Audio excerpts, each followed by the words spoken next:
Bibliomancy number 21. My 21st straight day of doing a live dipping into a book to see what it tells me about me. Yeah, it's all very self-reflective here.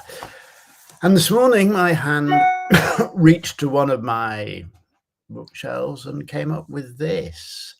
James Joyce, Dubliners.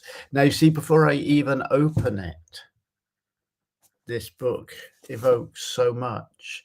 I first encountered it studying English literature at Hull University back in the mid-1980s. Hull was a lovely university, actually. I really enjoyed being there. But stuck in a city that had been shoved out on the edge of England and forgotten, a fishing community that was dying at that point. Poor, rough, forgotten, sneered at, and maybe because, or almost certainly because of that, a place of enormous artistic vibrancy. Everything but the girl, the House Martins, the fine young cannibals, great bands, thriving theatre scene, thriving cabaret scene, literature scene. And there was me, a boy from the wilds of North Wales, in the middle of all that, trying to find my way. I'd wanted to go to Oxford. I'd passed the exams to go to Oxford and failed the interview.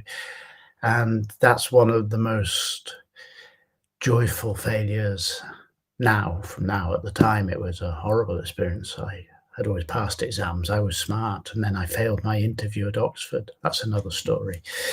But I am so glad I went to Hull. And there I encountered James Joyce's Dubliners, among so many other great, great things I encountered on the literature course there. Language and literature, actually. I learned Anglo-Saxon. Years later, I saw John Huston's film, The Dead, taken from the last story, the film of the last story in this collection. A stunning, extraordinary film. John Huston, known for his big sweeping westerns, and this is an intimate portrait of loss and melancholy and devastatingly powerful. And it left an extraordinary impression. For many years, I would have thought of it, perhaps I still do, as my favorite ever film. And I didn't dare watch it again in case it wasn't as good as I remembered, until a few years ago when I did watch it. And you know what? It was better than I remembered. Extraordinary subtlety, but breadth of vision. I cry often to music, but not so much to films, but watching The Dead a second time just devastated me. The final 10 minutes, everything has built to that final 10 minutes. It's devastating. Beautiful. I advise every living human being to go and look and watch that film as one of the great examples of storytelling, of filmmaking, of acting, of whatever you want. Anyway, today my hands landed on this book, and it's already, you see, I haven't even opened it, and it has done what just seeing a book can do. Immeasurably enriched my life. And now we go a step further.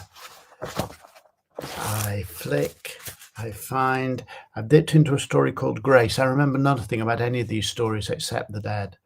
So I dip into a story called Grace.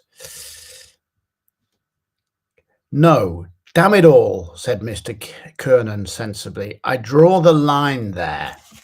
No, damn it all, he said sensibly. I draw the line there. I draw the line. See, drawing lines is a good thing, isn't it? Or a bad thing. Rather depends on how you look at it. Very important to have boundaries, to draw a line, to say, no, I'm going to be sensible, and I go no further than this. I will go no further in this work. I will go no further in this relationship. I will go no further in this inquiry. I will, whatever. Very sensible. Draw, no, I go no further than this line. But also, being sensible seldom changes the world. Sometimes The sensible person who says, I go no further, I've been walking for a long time and I go no further, is the very person who does not get to the top of the next ridge and see the view that will change his or her life. The one who does not do the unreasonably ridiculous thing, which will in fact be the thing that changes everything for them. Sometimes it's not so smart to be sensible, but sometimes it's very smart to be sensible. This, of course, is why there is no one-size-fits-all answer to the question of how do I live my life? Be sensible, be very unsensible, be contained, be wild, be internally focused, be externally focused. Hey, be complex. This is what we are, complex. So when you very sensibly say, no, I draw the line, let a second voice go, maybe a voice of a slightly untamed wild child within you go, are you sure? If the answer is yes, stay behind your line. If the answer is no, I'm not sure, how about gleefully, wildly, anarchically, you smash the boundaries within which you contain yourself and go live? Interestingly, the end of John Huston's film, The Dead, taken from the last story in this collection, the whole of the film has been contained within a very specific milieu, and in the last 5 minutes it is devastating because he smashes it all, expands everything, almost as if the whole meaning of the stories is contained within a single sentence. Have a wonderful day. I hope you have the most wonderful of days. Drop me a message if there's anything you'd like me to do with you.